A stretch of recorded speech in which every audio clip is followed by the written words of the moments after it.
I want to start this by saying there is not a fan base in the league right now that is not optimistic about the 2020 season. Just look at my recent videos on power rankings and ranking players and all that, and there's a lot of optimism and a lot of a lot of sensitivity about perceived criticism, even if it's not there. That being said, I think Ottawa fans realize the 2020 playoffs likely don't happen. And the roster they've been cobbling together in the offseason is interesting enough to look at. And that's saying something because going into the summer, I wouldn't have said that. I would have figured, well, the Ottawa Senators aren't going to do much of anything. There's not much point. And yet, here we are. You get the feeling some of these veterans are brought in, and they're going to be on the Senators with the idea of looking at the trade deadline. So it reminds me a lot of what Vancouver was doing a couple of years ago and bringing in veteran guys to prevent rookies and kids from coming in before they're ready. One of the biggest criticisms you'll see an organization get is that they don't protect their kids.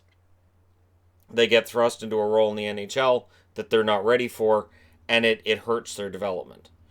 So, to me, it looks like with what Ottawa's been doing in the offseason that they're trying to prevent that from happening so that these kids don't have to make the team right out of camp. They can spend time in the American League if they need to. If a guy needs to get sent back to juniors, you can do that, this kind of thing. Their overall roster likely ends up something like this, but honestly, there are so many young kids that could throw this whole thing out of kilter.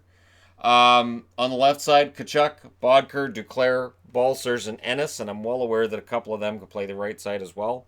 Down the middle, Pajot, Tierney, Anisimov, and Batherson. Batherson should be good to go this year. But again, do you put him at fourth line center? Probably not. So who ends up being fourth line center? Well, it's not going to be Anisimov, and I don't think it works for Tierney either. Pajot only played about half of the season last year, so we're not quite sure where Pajot is right now. And on the right side, you got Connor Brown, Ryan, White, and Verano. And I think if they could find a taker for Bobby Ryan's contract, I think they would. They might want to do it, although honestly they're right around the cap floor right now. I think the necessity of getting rid of Ryan's contract has dissipated over the last I'll say 2 years.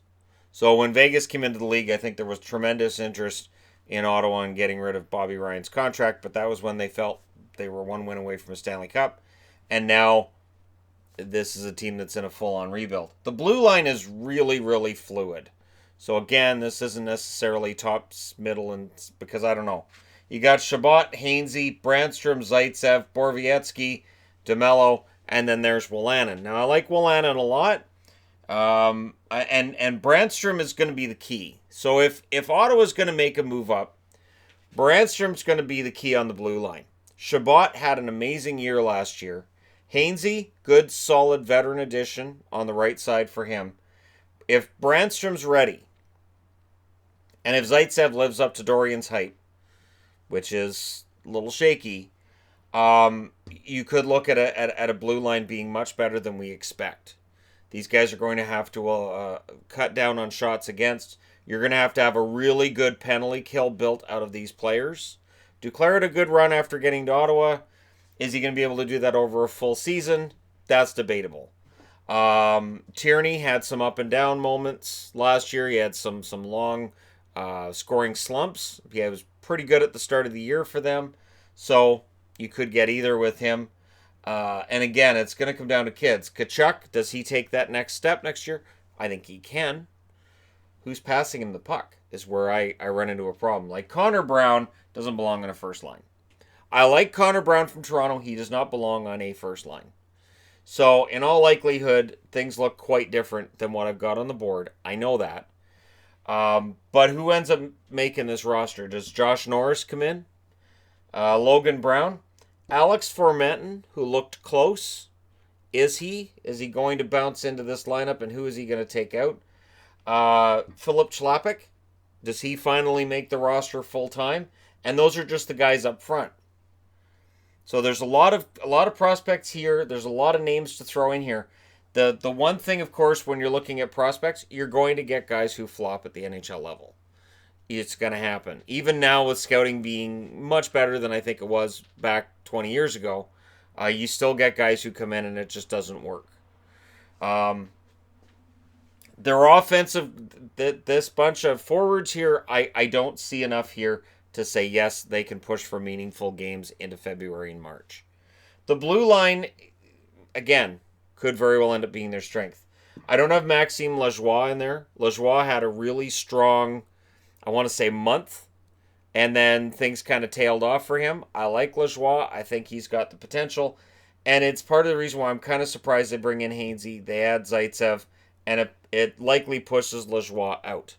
Maybe they're going to keep Lajoie out until next year. So sometimes when a team goes through a rebuild, and again, this is not always, where you'll see them taking guys who might be NHL ready and they just leave them in the American League, knowing this year's going to be a bloodbath. So they have a good year in the American League, they feel good about themselves, and then the following season they can come in. One thing that Ottawa's been pretty noisy about, and I mean Melnyk, is that they're going to be probably pretty bad the year we just finished and the year coming up, and then he expects playoffs again starting in 2021. So maybe Lajoie, maybe Jaros, maybe England aren't pushed into situations where they have to be top guys yet, with the idea that if you keep them in the minors, in Jaros' case, he'll be on this roster. I can't see Jaros not being. I would even go as far as to say top 6. I'm just not sure who he pushes out. Because if Borowiecki comes out, I would probably have Wolanin in there. I would probably have him in there ahead of Jaros. But again, that allows for Brandstrom to go back to the minors if he needs to. So if Brandstrom has a poor training camp, Jaros goes into that lineup. No harm, no foul. Goaltending is where I have tremendous concerns, and I say that as somebody who is a fan of Craig Anderson, but Anderson's best days are behind him. Nilsson had a pretty good run with Ottawa. Can we count on that for 2 years in a row? Probably not. Nilsson is and again, and I watched him in Vancouver, and I've watched him throughout most of his career, and I've thought he's a pretty good goaltender, but he will go through those rough patches, and when he gets into a slump, it can be hard for him to dig his way out. So I don't see a number one starter, and of course Mike Condon has also stated he intends to push for a job in training camp. So if Condon has a really good training camp, it leaves Ottawa in a situation where who do you keep? So if all three of them look pretty good, do you trade one of them, or do you just waive Condon and knowing that somebody's maybe going to pick him up? And I say maybe, because goaltending depth in the National Hockey League, I think it's the strongest it's been. And I know there's people who will say I'm wrong, but just go look at the top 10 goalies that I agonized over that got posted. And yeah, there are 25, 30 pretty darn good goaltenders in the National Hockey League right now. So if Condon's on waivers, I would not be surprised to see him clear again, even if he has a good training camp. And then when you look at their goaltending, you've got Philip Gustafsson, who projects as being a starter at some point for them, and Marcus Hogberg, who came in for a few games last year. He's not a guy that I look at and say, oh, he'll ever be a starter, but could he end up being a backup at spots? He very well could. And with Anderson being in his late 30s, the odds of Anderson missing time with injury, it goes up. So the overall picture for Ottawa, it's murky. It's likely that they don't make it this year. I only have Batherson and Brandstrom. The asterisk is because they're rookies. They're the only rookies I have in their lineup. The biggest thing for them is going to be goal scoring. So who on this team is going to score 20 goals? Tkachuk? Yes. Bodker? Duclair? Balcers only had 5 goals last year. I know Rudolph Balcers is a fantastic name, and people really want to see him succeed. And I know there were a lot of Sens fans who felt he needed more ice time. But I'm not sure that the offensive upside is going to end up equaling the sum of its parts. I think he's going to end up being a pretty good player, a third liner. I don't know that he has that top 6 upside. Down the middle, of course, as I said, this is where things get kind of shaky. Anisimov's capable of 20 goals. Anisimov likely ends up on that first line. But is he a first-line center? No. Is Tierney a first-line center? No. Pajot? No. So they're a team that doesn't have that strength where you desperately need it if you're going to play important games past halfway through the season. And on the right side, again, do they have a first-line right winger? I would say no. So the biggest issue for Ottawa is going to be having a committee. DJ Smith is going to have to roll 4 lines and figure out a way to make all 4 lines equal. Basically, the only way I think this could work is offense by committee, stingy defense, and hope your goalie stands on his head. This means a lot of 1-0 and 2-1 games. It could mean some pretty boring hockey. If the Senators decide they want to push for a playoff spot, they may have to take the life out of the game and play a lot of trapping left wing lock kind of games. But that's, again, that's looking at it from a point of view of if they decide, okay, we want to push for the playoffs. If not, if they're going to play loosey-goosey, kind of like they did last year. Last year it was kind of fun to watch the Sens, even when they were losing. If they decide they're going to play it that way again, this forward group gets overwhelmed. Big time. And I'm well aware there's rookies here and format and goes in. But you don't want rookies to get thrown into a situation where you've got a team that's likely going to win 15, 20 games. And this team could very well win 15 to 20 games. I think with some hard work, you could see 30 wins out of them. And I think that with some really strong coaching, and if everybody buys in up front, if the defense plays above their heads, if Brandstrom's a star, and if one of these kids over here ends up becoming a star up here, that's about as far as I can't project playoffs for Ottawa. But it's an interesting team, and I'm not sure they're necessarily done yet either. I'm not sure that they're done. Well, let me know your thoughts. As a Sens fan, how do you feel about this upcoming season?